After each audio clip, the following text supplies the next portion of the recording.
ആലുവയിൽ 8 അടിയോളം താഴ്ചയുള്ള തോട്ടിലേക്ക് ട്രെയിലർ മറിഞ്ഞ് അപകടം. ഡ്രൈവർ അത്ഭുതകരമായി രക്ഷപ്പെട്ടു. ആലുവ പുളിഞ്ചോട് മെട്രോ സ്റ്റേഷന് സമീപമാണ് അപകടം ഉണ്ടായത്. ഷീന മാർട്ടിൻ ചേരുന്നു വിവരങ്ങളുമായി.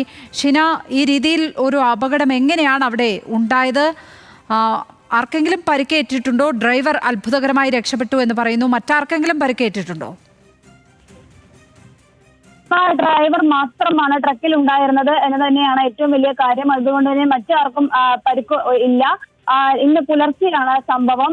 ഈ കൃത്യമായി കുഴിയിലേക്ക് അല്ലെങ്കിൽ താഴേക്ക് വീണതിന് ശേഷം എന്താണ് സംഭവിച്ചതെന്ന് ഡ്രൈവർക്ക് ഇതുവരെയും ഓർത്തെടുത്ത് പറയാൻ സാധിച്ചിട്ടില്ല എന്നാണ് ഇതുവരെ ലഭിക്കുന്ന വിവരങ്ങൾ. അതുകൊണ്ട് തന്നെ കൃത്യമായി എങ്ങനെയാണ് ഈ അപകടം നടന്നത് എന്നതിനെ കുറിച്ചുള്ള സൂചനകളൊന്നും ലഭ്യമായിട്ടില്ല. എന്ന് തന്നെയായാലും ആശ്വാസകരമായ ഒരു കാര്യമാണ്. കാരണം 8 അടിയോളം താഴ്ചയിലേക്കാണ് മറിഞ്ഞിട്ടുള്ളത്. പക്ഷെ എന്നിരുന്നാലും ഡ്രൈവർക്ക് നിസാര പരിക്കുകളോടെ ഡ്രൈവർ രക്ഷപ്പെട്ട് അത്ഭുതകരമായി തന്നെ രക്ഷപ്പെടുകയായിരുന്നു. ലക്ഷ്മി, ഷീന മാർട്ടിനാണ് വിവരങ്ങൾ പങ്കുവച്ചത് കൊച്ചിയിൽ നിന്ന്.